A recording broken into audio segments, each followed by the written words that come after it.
Saudara-saudariku yang terkasih dalam Kristus.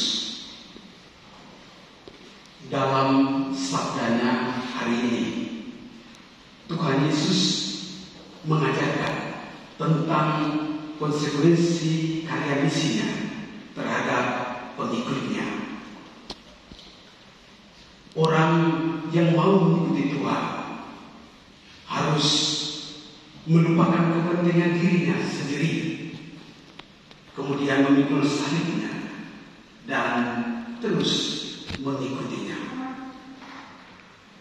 Orang yang mempertahankan hidupnya akan kehilangan nyawanya, tetapi orang yang kehilangan nyawanya demi Injil akan menyelamatkannya. Ada beberapa aksen dan konsekuensi mengikuti Tuhan. Yang pertama, melupakan atau menyangkal diri sendiri. Konteks sabda ini dilatari oleh Petrus yang sebelumnya mengatakan Yesus adalah Mesias, anak Allah yang hidup. Tetapi kemudian ia melarang Yesus untuk menerima siksa, dibunuh, kemudian bangkit dari alam maut. Petrus ditegur karena menempatkan pikirannya sendiri di atas apa yang dipikirkan Allah. Petrus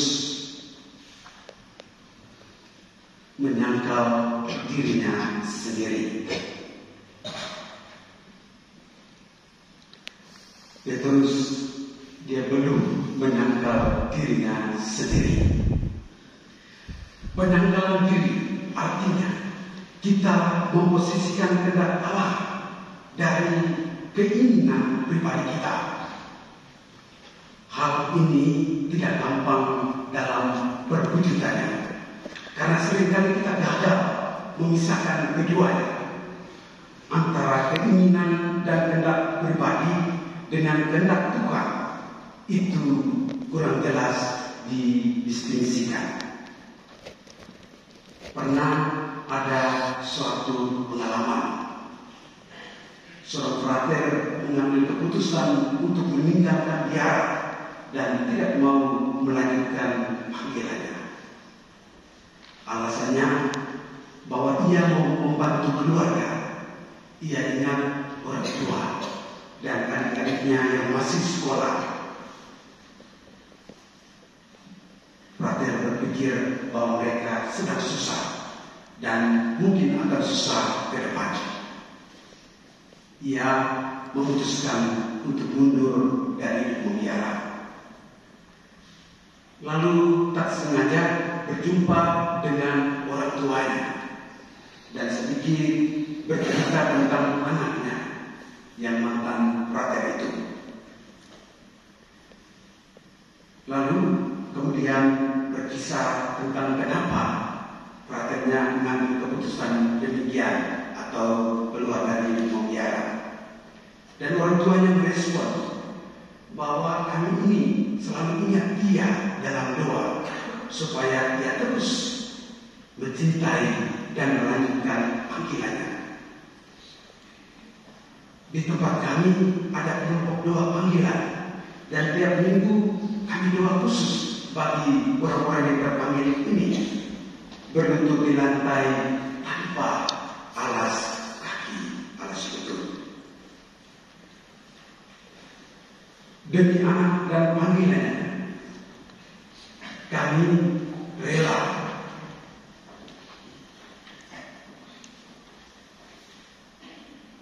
sampai berdarah-darah memperjuangkannya.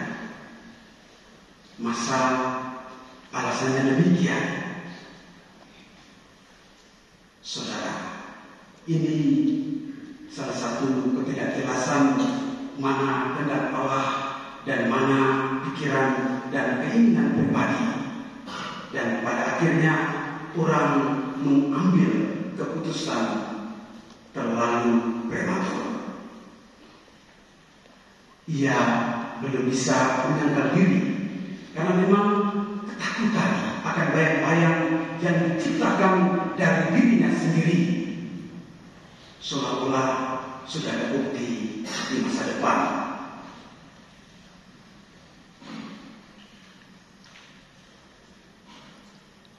Wujud penyangkalan diri itu melibatkan kerendahan hati dan pertobatan. Orang yang menyangkal diri itu orang yang merendahkan dirinya di hadirat Tuhan dengan tulus. Ia tidak merasa diri paling superior, tetapi sebaliknya dengan rendah hati membuka hati sedalam-dalamnya, tidak merasa takut akan kesalahan dan dosa, karena yakin akan belas kasih Tuhan. Aksen yang kedua, memikul salib dan mengikuti aku. Misteri salib dalam sabda ini perlu kita maknai, karena itu sebuah syarat dasar dalam mengikuti Tuhan.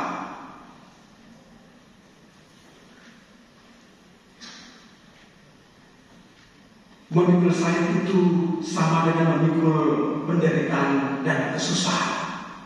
Akan tetapi dengan memikulnya terus-menerus, kita pasti akan memperoleh kekuatan, karena di balik salib ada kekuatan yang melampaui penderitaan. Memikul salib berarti juga memilih cara hidup yang lain dengan dunia, dengan mengarahkan diri kepada Tuhan dan membuang ambisi dan obsesi terhadap dunia yang kita huni ini. Pikiran, interpretasi, strategi, dan keputusan ada dalam kendali kita yang dapat kita gunakan untuk mengarahkan diri kepada Tuhan dan mematikan ambisi dan obsesi oleh karena egoisme diri kita sendiri. Memikul salib adalah cara menghayati hidup Yesus, termasuk cara berpikir, bertutur kata, dan bertindak. Yesus itu kita jadikan sebagai idola sejati kita.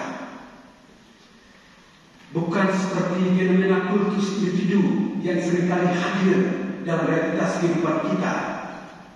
Misalnya, orang terlalu mengkultuskan presiden kita sebelumnya, tokoh-tokoh tertentu, artis tertentu, pemain bola yang diidolakan oleh sebagian orang.